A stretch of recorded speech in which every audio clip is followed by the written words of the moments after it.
नमस्कार दोस्तों, सन 2025 में गेहूं की सबसे टॉप वैरायटी, गेहूं की सबसे ट्रेंडिंग वैरायटी, सबसे ज्यादा हाई डिमांडेबल वैरायटी, जिस वैरायटी का पिछले साल सन 2024 में सबसे ज्यादा उत्पादन निकल के आया था, आखिर वो कौन सी वैरायटी है। तो दोस्तों, गेहूं का उत्पादन डिपेंड करता है गेहूं की एक टॉप वैरायटी का। अगर आप शुरुआत में एक बढ़िया वैरायटी का सिलेक्शन करके अपने खेतों के अंदर गेहूं की बुआई करते हो तो आगे चलकर आपको गेहूं का बढ़िया उत्पादन मिलेगा। अगर आप गेहूं की बुआई के टाइम के ऊपर थोड़ी सी भी लापरवाही कर जाते हो तो निश्चित तौर पर आगे चलकर आपको एक बढ़िया उत्पादन देखने को नहीं मिलेगा। पिछले साल मेरे खेतों के अंदर लगभग 5-6 वैरायटियां थी, जिनके अंदर 2 वैरायटियां मैंने आप लोगों को शुरुआत से आखिर तक दिखाई थी। वो अर्ली वैरायटियां थी, सबसे पहले जिस खेत के अंदर हमने बुआई की थी। उसके अलावा हमारे कुछ ऐसे खेत थे, प्याज वगैरह जो सब्जी वगैरह हम बोते हैं, जिस तरह से आप पीछे खेत देख रहे हो, जिनके अंदर हमने कुछ लेट सोविंग की थी, पछेती बुआई की थी। उन वैरायटियों को मैं पिछले साल आप लोगों को नहीं दिखा पाया था। उनमें से कुछ 3 नई वैरायटियां थी। इन सभी मेरी 5 वैरायटियों का अंदर एक ऐसी वैरायटी निकल के आई थी भैया, जिसका उत्पादन सभी वैरायटियों को पीछे छोड़ते हुए सबसे पहले नंबर को ऊपर निकली। और मैं आप लोगों को वादा करता हूं, आप लोगों को विश्वास दिलाता हूं, अगर आपने भी वो वैरायटी पिछले साल अपने खेतों में लगाई होगी तो आप लोग भी जरूर कमेंट करके ये बात बताओगे कि भैया इस वैरायटी का कोई सानी नहीं है, इस वैरायटी की टक्कर में भारत में कोई वैरायटी नहीं है। तो आखिर वो कौन सी वैरायटी थी जिसको हम इतने ज्यादा छाती ठोक कर आप लोगों के लिए बोल रहे हैं कि अब की बार इस वैरायटी को आप आंख बंद करके और अपने खेतों के अंदर लगा देना। किसी तरह का कोई दिक्कत आपको नहीं देखने को मिलेगी, ना ही आपका गेहूं वो नीचे जमीन में गिरेगा। अगर गर्म हवाएं भी चल जाएंगी, विपरीत परिस्थितियां भी होगी और पछेती आपने बुआई की है, तो भी आपके जो गेहूं है ना वो पक्के हटेगा। उसके अंदर कोई किसी तरह की दिक्कत आपको देखने को नहीं मिलेगी। रही बात उत्पादन की, तो भाई उत्पादन का तो इस वैरायटी का कोई सानी नहीं है। इसकी लंबी बालियां होती है, पौधे का तना है वो बहुत मोटा होता है। इसकी एक नहीं भाई अनेकों इसकी विशेषता है। तो चलो मैं बताता हूँ उस वैरायटी के बारे में। तो भैया मैं तो अपना वो बीज ला के खरीद के ला चुका हूँ।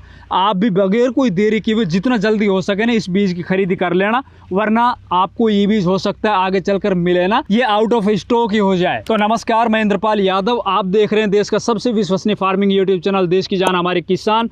अगर अभी तक इस चैनल को सब्सक्राइब नहीं किया तो प्लीज जल्दी से चैनल सब्सक्राइब कर लीजिए, क्योंकि गेहूं फसल की जो सीरीज है सन 2025 की वो अभी स्टार्ट हो चुकी है। बुआई से लेकर और कटाई तक मैं आप लोगों को सभी वो जानकारियां दूंगा।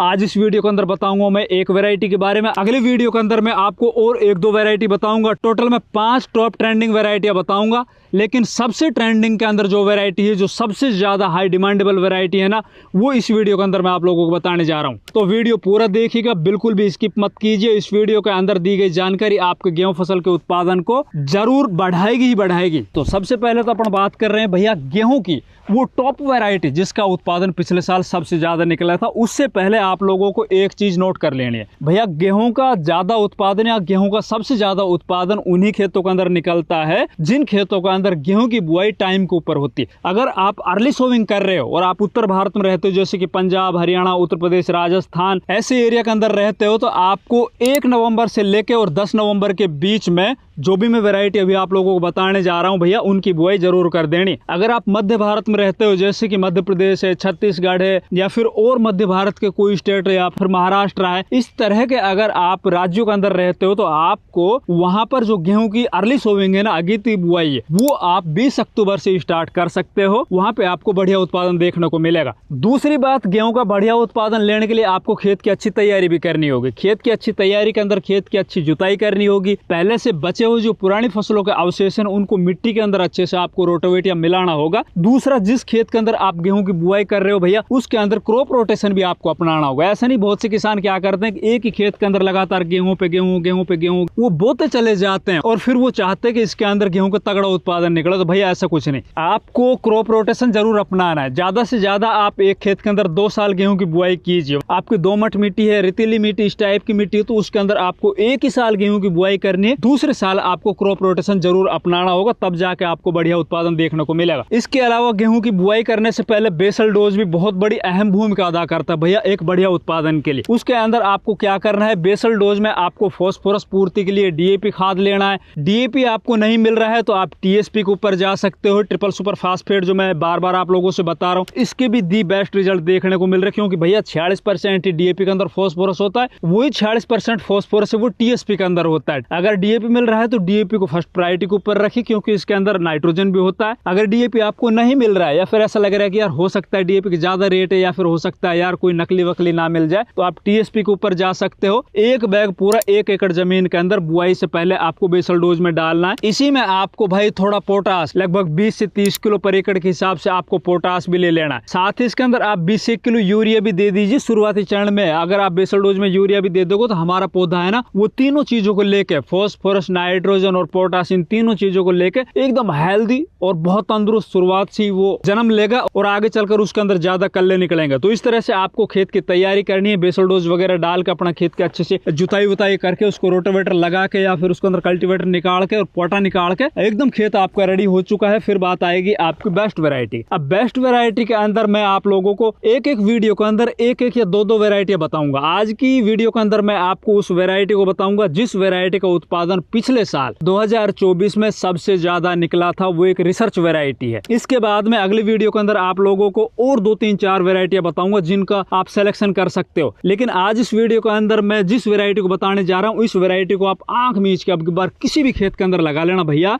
पिछले साल मैंने एक छोटे खेत के अंदर इस वैरायटी को लगाया था, मैंने दिखाया नहीं था आप लोगों को। इसके अलावा भी ये वैरायटी मैंने अपने रिश्तेदारों को, विशेषकर मैंने अपने सिस्टर के खेतों के अंदर ये वैरायटी लगवाई थी हरियाणा में, रेवाड़ी के पास में। वहां पर भी भैया उसके पास भी 3-4 वैरायटियां थी, उनमें भी सबसे ज्यादा ये वैरायटी निकल के आई थी। और जब मैं आप लोगों को ये वैरायटी दिखाऊंगा ना, आप जान जाओगे कि वाकई में यार ये वैरायटी सबसे नंबर 1 है। तो अब देर किस बात की, चलिए मैं दिखाता हूं आपको गेहूं की वो टॉप वैरायटी जिसका उत्पादन सन 2024 में सबसे ज्यादा निकला था विपरीत परिस्थितियों के बावजूद भी। तो वो वैरायटी है भैया श्रीराम कंपनी की सुपर 5 SR05। जिन किसानों ने इस वैरायटी को अपने खेतों में लगाया था वो किसान तो जानते हैं इस वैरायटी के बारे में। जिन भी खेतों के अंदर हमने ये वैरायटी बोनी है ना, पहले से अपना बीज मंगा के रख लिया है। दूसरी बात है भैया, श्रीराम कंपनी के जितने भी वैरायटियां है ना, उनके अंदर सबसे ज्यादा एक प्रॉब्लम देखने को मिल रही है कि भैया चाहे कोई भी राज्य हो, वहां पर इनकी डुप्लीकेसी बहुत ज्यादा हो रही है। दूसरी जो नकली फर्जी कंपनियां है ना, वो श्रीराम के नाम से बीज को बेच रही है। ये समस्या का भी समाधान बताऊंगा मैं, किस तरह से आप श्रीराम कंपनी का ओरिजिनल बीज है उसको पहचानो। जब भी आप श्रीराम का कोई भी बीज लेके आ रहे हो ना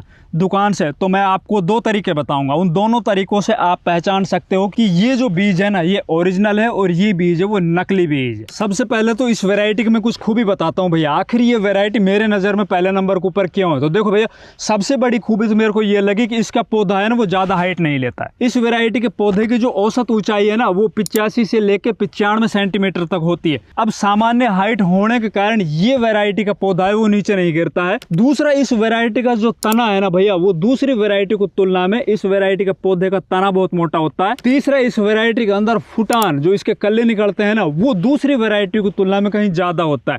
इसके अलावा इस वैरायटी की सबसे बड़ी खूबी ये है कि अगर गर्म हवाएं भी चल जाती है, विपरीत परिस्थितियां भी आ जाती है किसी साल, तो भी ये वैरायटी है ना पक्के हटती है भैया। इसके अंदर दाने है ना वो मरते नहीं, पिचकते नहीं है। और साथ ही इस वैरायटी की बाली है ना वो दूसरी वैरायटी को तुलना में, जहां तक मेरे खेतों का एक्सपीरियंस बता रहा हूं मैं आपको, मेरे और भी वैरायटी लगी हुई थी, बाली की लंबाई ज्यादा थी, बाली के अंदर दाने थे ना वो भी दूसरी वैरायटी की तुलना में ज्यादा थे, बोल्ड थे और चमकीले थे। खाने के अंदर भी एक स्वादिष्ट वैरायटी अपन बोल सकते हैं। हम तो इसी वैरायटी को अपने घर में खा रहे हैं। साथ ही गेहूं फसल के अंदर लगने वाली भैया भूरा रतुआ और पीला रतुआ जो बीमारी लग जाती है, उन बीमारी के खिलाफ ये वैरायटी रेजिस्टेंस है, मतलब सहनशील वैरायटी है। बिल्कुल एकदम हरा, एकदम ग्रीन पत्तियां आपको दिखाई देगी, बहुत ज्यादा क्लोरोफिल होता है इस वैरायटी के अंदर। और पौधे के अंदर बालियां निकलने की जो समय होता है ना वो 95 से 100 दिन, मतलब 95 से 100 दिन के ऊपर इसके अंदर बालियां बाहर आ जाती है और फिर बालियों के अंदर दाने और दानों का भराई है ना वो स्टार्ट हो जाती है। अब बात आती है इसकी भाई पर एकड़ डोज की, मतलब इसकी बीज मात्रा अपन को कितनी रखनी है। अगर आप टाइम को ऊपर सोविंग कर रहे हो, अर्ली सोविंग कर रहे हो, अगेती बुआई कर रहे हो आप, तो इसके अंदर 40 किलो पर एकड़ के हिसाब से आप इसकी बुआई कर दीजिए। अगर आप बुआई के अंदर थोड़ा लेट हो रहे हो, आप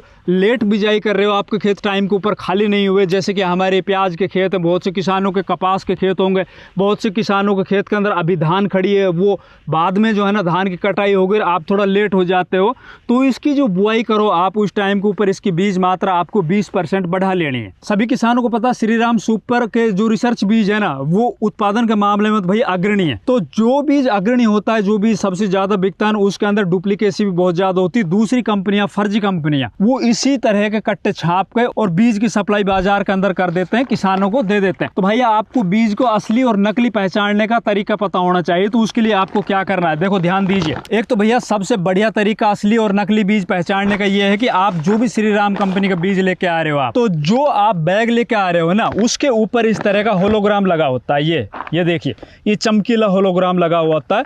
उसके अंदर नीचे की तरफ, सबसे नीचे की तरफ आपको क्या करना है, इस होलोग्राम को आपको यूं इस तरह से खुरचना है। अब खुरच दिया ना आपने, ये इसके अंदर नंबर निकल के आगे ना, इन नंबरों को आपको 834 टाइम 0 181, ये जो नंबर लिख रहा है देखो 83400000181 पर SMS कर देना है। जैसे आप SMS करोगे तो उसी टाइम के ऊपर आपके पास एक SMS आएगा, आपको पता चल जाएगा ये असली है या नकली है। ठीक है ना भैया। दूसरा तरीका क्या है, दूसरा तरीका जानने के लिए देखो मैं कट्टे को बदलता हूँ इस तरफ।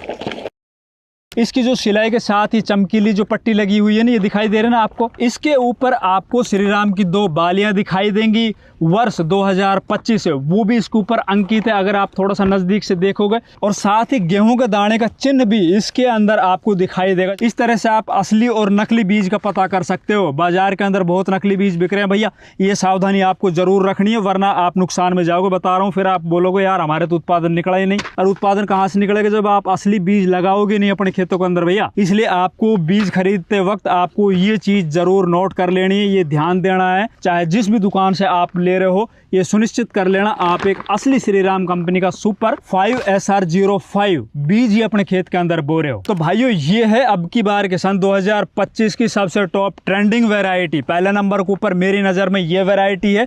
मैं तो अपने खेतों में लगभग आधी से भी ज्यादा इसी वैरायटी की बुआई करने जा रहा हूँ। इससे अगले वीडियो के अंदर बताऊंगा मैं आपको 3-4 और टॉप वैरायटी, जिसके अंदर रिसर्च वैरायटी भी होगी और कुछ सरकारी यूनिवर्सिटियों द्वारा तैयार बीज भी आप लोगों को बताऊंगा, जिनका उत्पादन पिछले साल सबसे बढ़िया निकला था। बाकी इस बीज की बुआई आप निसंकोच बेधड़क कर देना, मैं आप लोगों को बता रहा हूँ, विश्वास दिला रहा हूँ। One of the best variety ये है। 2024 के अंदर सबसे ज्यादा उत्पादन देने वाली वैरायटी ये है। विपरीत परिस्थितियों में सबसे ज्यादा उत्पादन देने वाली वैरायटी ये है। कम हाइट की वजह से जमीन के ऊपर आड़ी ना गिरने वाली वैरायटी ये है। लेकिन इस वैरायटी का उत्पादन आपको तभी बढ़िया मिलेगा जब आप असली बीज अपने खेतों के अंदर लगाओगे। असली की पहचान मैंने आप लोगों से दोनों तरीकों से बता दी है। होलोग्राम के ऊपर आपको नीचे खुरचना है, नंबर निकले उसको आपको SMS करना है। और दूसरा, इसके ऊपर जो लगी हुई ये पीले कलर की पट्टी है ना, इसके ऊपर आपको निशान मिल जाएंगे। 2025 अंकित होगा, 2 बालियों का निशान होगा और गेहूं का दाना है ना, वो इसके ऊपर दिखाई देगा आपको। इस तरह से आप असली और नकली की पहचान कर सकते हो। वीडियो को ज्यादा से ज्यादा शेयर करना है, लाइक करना है, और चैनल सब्सक्राइब नहीं किया तो प्लीज चैनल भी सब्सक्राइब करना है। धन्यवाद।